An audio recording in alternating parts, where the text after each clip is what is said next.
कमी कॅपिटल पासून तुम्ही कधी ट्रेडिंगला सुरुवात करू नका. कमीत कमी तुमच्याकडे सुरुवातीला शिकण्यासाठीच म्हणत आहे मी, एखादा लॉट तुम्ही म्हणजे तुम्हाला सवय होईपर्यंत कसा कॉल खरेदी करायचा वगैरे एक लॉट खरेदी करू शकता.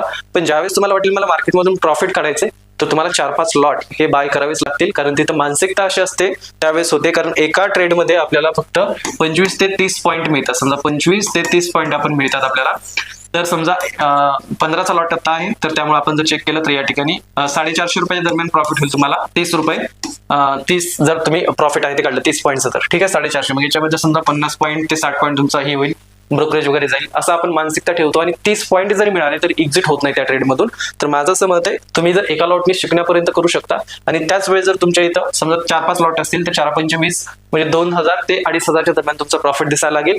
दिसायला पण समाधानकारक प्रॉफिट दिसतं, त्यामुळे तुम्ही तिथं एक्झिट पण करू शकता. ठीक आहे. तर कमी कॅपिटलनी कृपया करून ट्रेडिंग आहे ती प्रॉफिटच्या तुलनेत म्हणजे प्रॉफिट होण्यासाठी करू नका, शिकण्यासाठी तुम्ही डेफिनेटली करू शकता. दुसरी गोष्ट मी तुम्हाला आता सांगितली, टिप्सवरती कोणाच्या अवलंबून राहू नका.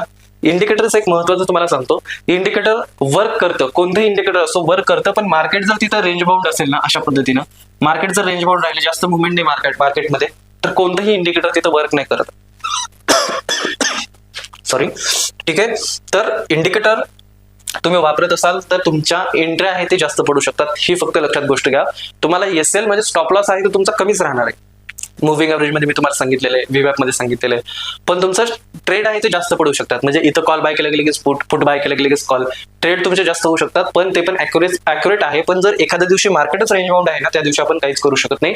ठीक आहे. आणि दुसरी गोष्ट, न्यूज असतील ना मार्केटमध्ये, समजा इलेक्शनची न्यूज आहे किंवा कोविड सारखी न्यूज आली किंवा हिडनबर्गचे जसं एखादी ही आली न्यूज आली किंवा कोणतीही अशी वाईट न्यूज आली ना, त्या दिवशी मार्केटपासून दूर राहायचं. कारण त्या दिवशी मार्केटमध्ये हे सपोर्ट रेजिस्टन्स जे असतात ना, हे आपल्याला जे पाहायला मिळतं आणि हे काहीच वर्क करत नाहीत, हे पोझिशन स्वतःच्या काढून टाकतात. ठीक आहे. आणि महत्वाचा दुसरा एक पॉईंट, हा जो चेंज इन वाय आहे ना, तो एक्सपायरी दिवशी शक्यतो वापरू नका. एक्सपायरी दिवशी म्हणत आहे फक्त मी, बाकीच्या दिवशी तुम्ही वापरू शकता.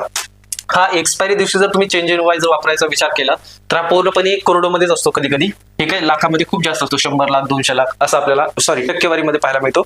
तर त्या दिवशी याच्यावरती तुम्ही वर्कच करू नका जास्त, कारण या ठिकाणी त्या दिवशी खूप सारे पोझिशन आहे ते बनलेले असतात. प्राइस ऍक्शन वरती तुम्हाला एंट्री जर त्यामध्ये भेटत असेल तर माझ्या मते तुम्ही करू शकता, पण जास्त व्हॅल्यू तुम्ही फक्त एक्सपायरी दिवशी याला देऊ नका चेंज इन वाय मध्ये. ठीक. काही जणांची मानसिकता हीच असते की आपल्याला ते ऐकून पण घ्यायचं नाही, कारण मी याच्यामध्ये 6-7 वर्ष घालवलेले आहेत. तर मार्केट काय आहे हे मला वैयक्तिक समजायला तुम्हाला खोटं नाही वाटत, तर म्हणजे तुम्हाला खोटं वाटत असेल की मला 1.5 वर्ष लागले होते पूर्ण मार्केट काय आहे हे समजायला, तर तुम्ही विचार करू शकता. आणि त्यामुळं मार्केटला थोडासा वेळ द्या. मार्केट आहे ते प्रॉफिट देतच. मार्केट असं नाही की तुम्हाला प्रॉफिट देणार नाही, पण त्यासाठी वेळ सुद्धा देणं गरजेचं आहे. आणि तुमची इक्विटीमध्ये इन्व्हेस्टमेंट, आता एक लास्ट पॉईंट तुम्हाला मी सजेस्ट करेल, तुमच्याकडे जर समजा 1 लाख रुपये असतील, ठीक आहे, समजा 1 लाख रुपये तुमच्याकडे जर आहेत, ठीक आहे, तर याच्यामधील तुम्हाला 80% जी अमाऊंट आहे ना, 80% ती इक्विटी मार्केटमध्ये टाकायचे. मी काय म्हणेल, इक्विटी मार्केटमध्ये टाकायचे. आणि राहिलेली 20% जी अमाऊंट आहे याच्यामधील, तर त्यामध्ये तुम्ही ऑप्शन ट्रेडिंग आहे ते करू शकता. आता कोणाला 3 पॉइंटर पसंतच नाही पडणार, मला माहिती आहे की तुमच्याकडे कॅपिटल आहे 1 लाख रुपये आणि त्यामध्ये तुम्हाला 80,000 रुपये तुम्ही इक्विटी मार्केटमध्ये टाकायला सांगत आहे शॉर्ट टर्म किंवा लॉंग टर्म साठी, आणि फक्त 20,000 जे तुम्हाला ट्रेडिंग करायला सांगत आहे, हे तर तुम्हाला पसंतच नाही पडणार. ही पण खरी गोष्ट आहे. पण आज मी सांगतोय तुम्हाला, आणि आपण 6 महिने किंवा 1 वर्षाने ज्यावेळेस पण तुम्ही मला कॉल कराल तर त्यावेळेस माझी तुम्हाला आठवण येईल की सरांनी सांगितलेलं ठीक होतं. एक गोष्ट सांगू ना आणखीन, ऑप्शन ट्रेडिंग ही पावसाचं पाणी आहे. म्हणजे पाऊस पडत असताना जसं पाणी कोणीकडे रस्त्यावर वगैरे आपल्याला पाहायला मिळतं ना, सेम त्या पद्धतीने. पण हे टिकणारं नाही. 1-2 तासानंतर बघितलं तर आपल्याला रस्त्यावरचं पाणी कमी झालं जसं पाहायला मिळतं, कुठेच काही दिसत नाही, दुसऱ्या दिवशी तर काहीच दिसत नाही. त्यामुळं हे ऑप्शन ट्रेडिंग सेम तसे आहे. जर तुम्ही समजून न घेता जर ट्रेडिंग केली तर तुक्केबाजीमध्ये सुद्धा तुमचे 1 लाखाचे समजा 2 लाख रुपये होऊ शकतात. ठीक आहे. हे टोटल किती झाले, 3 लाख रुपये. पण एकच दिवस असा येतो की हे 3 लाख रुपये आहेत ना तुमचे लॉस होतो. त्याच्यामुळे मला इतकंच म्हणणं आहे, ऑप्शन ट्रेडिंग ही पावसाचं पाण्यासारखे आहे. पैसा तुम्हाला आलेला भरपूर दिसेल पण गेलेला नाही दिसणार. ठीक आहे. त्यामुळे ऑप्शन ट्रेडिंग करताना कधीही विचार करूनच करा. जर तुमच्याकडे सेव्हिंग असेल तर करा. बँकेकडून आणखीन एक पॉईंट तुमच्या माइंडमध्ये येत असू शकतो की मी बँकेकडून घेईल. आता तुम्हाला मी हे ज्या गोष्टी सांगतो ना इथून पुढच्या ते पटणारच नाही. तुम्हाला वाटेल हा काहीतरी वेगळंच सांगत आहे. तर या ठिकाणी तुम्ही काय म्हणाल, वर्षाला बँक आपल्याला 6% ते 7 किंवा समजा 9% देत आहे, आणि आपण महिन्याला जर याच्यामधून समजा 3% काढले तरी आपण प्रॉफिटमध्ये आहेत. मी इकडून काय करतो, समजा 5 लाख रुपये लोन काढतो, ठीक आहे, आणि मी इकडून 3% महिन्याला काढतो. असं पण काही जणांच्या मानसिकता असू शकते. आता कॅपिटल जास्त मी वापरा असं म्हटल्यानंतर पण ही तर तुमची सर्वात आयुष्यातली मोठी चूक असणार. कारण जे आपल्याला इथं 9% तुम्हाला वाटत आहे ना, ते 3% काढणं प्रत्येक महिन्यामध्ये तुम्हाला पॉसिबल होईल का नाही हे तुमच्या शिक्षणावरती डिपेंड आहे. तुम्हाला जर अंदाज येतो की समजा लाईव्ह मार्केट आहे आणि मार्केट आहे ते आता इथून डाऊन साईडला जाणारच आहे कन्फर्म, त्या दिवसापासून तुम्ही रिस्क घेऊ शकता. पण मी तरी सुद्धा सजेस्ट नाही करणार कर्ज काढून तुम्ही करा. समजा तुमच्याकडे 10,000 रुपये आता आहेत, आणखीन 4-5 महिने थांबा, तोपर्यंत फक्त स्टडी करा. म्हणजे तुम्ही एक गोष्ट समजा, तुम्हाला दररोज ट्रेडिंग करण्याची गरज नाही. जर तुम्ही शिकून मार्केटमध्ये आले ना, तर जवळपास तुमचा 1 महिन्याचा प्रॉफिट तुम्ही एका दिवसामध्ये सुद्धा काढू शकता. पण त्यासाठी तुम्हाला शिक्षण आणि तुमची अॅक्युरेसी ही खूप गरजेची आहे. ठीक आहे. जर तुम्हाला कोणत्या स्ट्रॅटेजीमध्ये अॅक्युरेसीच नाहीये, तर तुम्ही कितीही कॅपिटल घेऊन जरी आले तरी तुम्हाला या ठिकाणी लॉसेस होणार आहे. त्यामुळं तर कधी तुक्केबाजी तुम्ही ट्रेडिंग केली तर माझ्या मते प्रॉफिट होईल, पण एखाद्या दिवशी तुमचं प्रॉफिट आहे ते घेऊन जाऊ शकतं मार्केट. थोडंसं सिरियस व्हा, कारण इथं पैशाची गोष्ट येते, इन्व्हेस्टमेंट आहे आपला. एवढा मोठा म्हणजे साठवलेला पैसा तुमचा सेव्हिंग आहे ते तुम्ही मार्केटमध्ये आणताय, तर थोडंसं त्यामध्ये आपण वेळ दिला, त्याचं शिक्षण घेतलं, अॅक्युरेसी आपल्याला वाटली तरच मार्केटमध्ये आले तर काय हरकत आहे.